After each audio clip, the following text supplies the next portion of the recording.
Hi everyone, Brenna Kantner here from Nexus Youth and Family Services. I wanted to bring you some information on older adults and seniors living in isolation during COVID-19. And what this will include is some challenges that you might be experiencing, some support, some ideas and tips on how to stay physically and emotionally healthy, and some local resources for you as well. So the primary challenge that is being experienced at this time is mental health.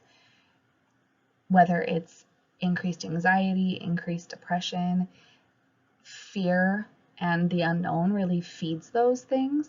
And with our current circumstances, not knowing when this will be over or what this will look like for our community is nerve-wracking and really challenging. And so what's often not talked about is the rising number of older adults that have mental health challenges, generally speaking. And the newest challenge that we're experiencing is obviously COVID-19. This has increased the loneliness factor, which is a major barrier to good health for everybody, but it presents some unique challenges for older adults. So isolation really impacts older adults and seniors who rely on communication and connection outside of their homes. So for people who don't have connections living in their safe space, and they rely typically on community programs, church, social programs, they're going to be at risk for increased mental health challenges. And if you were already experiencing anxiety or depression prior to this pandemic, you're probably experiencing it increase. And those of you who haven't experienced that in the past may be at increased risk of experiencing it during this process.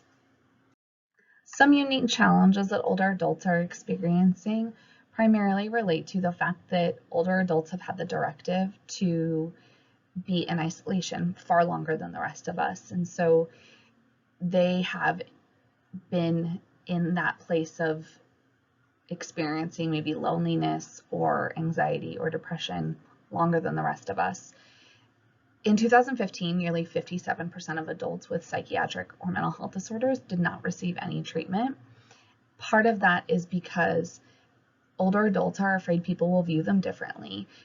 There's a really big stigma around mental health, generally speaking, but especially with older adults, they're worried that they will experiencing some sort of discrimination potentially, or that others might view them differently, or that they've been brought up with the idea that mental health is a weakness. Some traditional factors that might impact mental health in older adults is just aging. In and of itself, it can be a time of loneliness and losses. Societal rules change with retirement and general devaluing of older adults. Physical health problems increase. People experience losses of loved ones and friends, and financial security sometimes is lessened, which can cause changes in lifestyle. All of these can be significantly impactful to your mental health. So with those challenges being talked about, I think it's really important right now to give some older adults some tools and skills to stay healthy and increase social connections, especially during this imposed isolation and the resulting loneliness that you might be experiencing. So feeling and staying connected and supported by your community is so incredibly important right now. Reach out by phone, by social media, video calling, any other method to people that you know and you care about. Personal contact is more valuable than you could probably imagine for your mental health, but loneliness can take hold, and so staying connected is really important. People are social creatures, and we are literally hardwired to be social. We rely on social contact and social connection. In these times when we can't have our regular means of connection, you have people you care about, reach out. If it's church, a social group, some other social connection that's been an important part of your life, call them. A lot of churches, a lot of places are doing online group stuff that will make you stay connected to them. Try to arrange regular communication. Like I said, if it's church and that's something you did on Sundays, a lot of churches are doing live broadcasting. So stay connected, reach out, ask for the information. Knowing there are others that can support you and just connect with you is essential. If you were already feeling lonely and like you didn't have positive relationships before this pandemic, I would imagine that you are feeling a little lower than you might have been before. But there are opportunities for building relationships. Sit down and make some lists about your strengths and what you enjoy doing. Are you comfortable talking to new people? Are you shy? Is making conversation difficult? Talk about new skills you could do, like building self-esteem or requesting assistance, giving compliments, self-awareness, things like that. And start looking on the internet for groups that might appeal to your interests. Call and ask in the community about opportunities to meet people. We have a lot of opportunities in our small town. I know we live in a very small community, but there are a lot of resources to stay connected and stay social with people of all ages. So while a lot of people have to be alone physically, it doesn't mean you have to be alone socially. So many people have adapted to find new ways to overcome feelings of isolation and finding new ways of staying connected. So using video connections to have lunch with friends. I've seen people have like a happy hour over the internet or Zoom, FaceTime. Online games can be enjoyable. Just take steps to feel connected to others and celebrate those wins. So what we figure out now, our experiences now, will become part of everyday life going forward. Humans experience loneliness in the same areas of our brains where we experience physical pain. And so I know it can feel really overwhelming to try to build new connections in new ways, but when you do it, it'll be worth it. Don't accept that you have to be alone. Reach out and let others know that you want to be part of the world around you and that you want to be connected. People are willing to connect with you and help and support in any ways that you need. So some other tips for self-care: staying calm in times of uncertainty that we are all experiencing right now. Just know you're not alone. We are all in it together. We are all experiencing it. We're all feeling the nerves, maybe lack of patience, frustration, maybe anger, anxiety. You're not alone in this, and I think everyone's feeling it. Stay connected. Always stay connected. Managing your media diet. I know a lot of times when we're sitting at home, it's easy to turn on the TV or watch the news, scroll through social media. Just be mindful of the information you're taking in, because sometimes when you're overwhelmed with the information, there's a difference between being informed and being overwhelmed. There's a balance to it. So managing what you're bringing in, getting it from a reliable source. Be mindful of the information you're getting regarding the COVID-19. Knowing the facts, making sure you're getting information from a trusted source, sticking to a routine.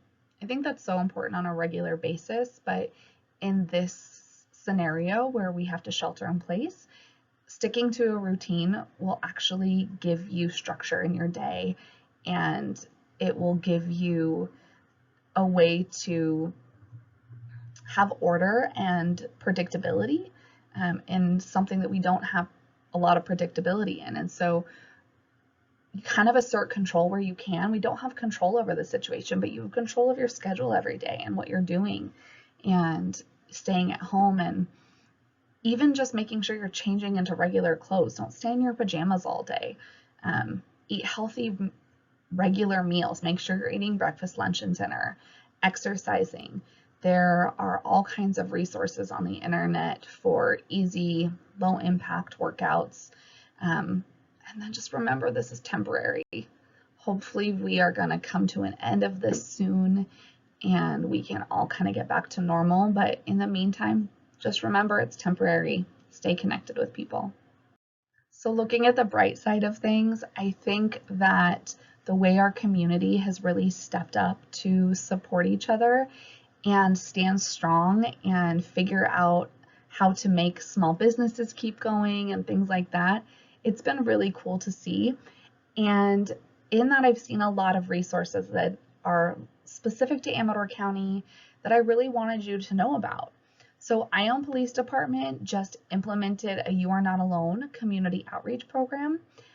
I've put the picture with all of their eligibility requirements and how to get in contact with them and what they'll do. It's phone calls. It might be bringing you medications or running other errands, delivering groceries, things like that. But call. It's worth asking if you need help. The Amador Senior Center has a drive-through lunch program in Jackson. It's a freshly prepared hot lunch Monday through Friday. Meals on Wheels, Common Ground Senior Services has home delivered meals for eligible seniors. Interfaith Food Bank has food distribution and hot meals.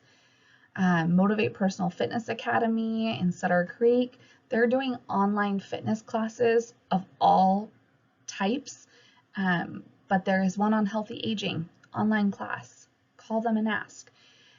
Made in Amador, they have wreath kits, crafts, flowers, and Molly is doing delivery to your home in as far down as Ione, Plymouth, up to Pioneer.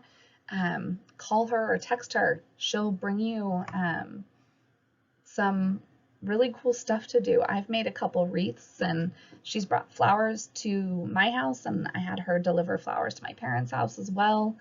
And Ridge Road Garden Center, if you are wanting to enjoy this beautiful weather, you can order over the phone and they'll give you some suggestions maybe on alternatives if they don't have what you need or what you're hoping for, and then you do drive-through pickup.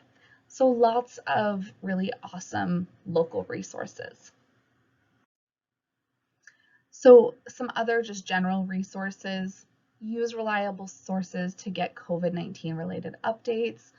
Go to the Center for Disease Control and Prevention, World Health Organization. This is new that I did not know about.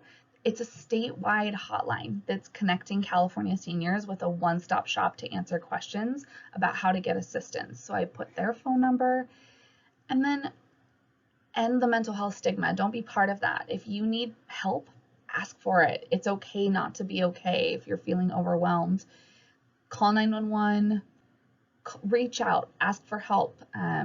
There's a disaster distress line as well. Just ask for help if you need it. So with that, subscribe to our YouTube channel. You can't go back and change the beginning, but you can start where you are and you can change the ending. So stay connected. Use the local resources that we have.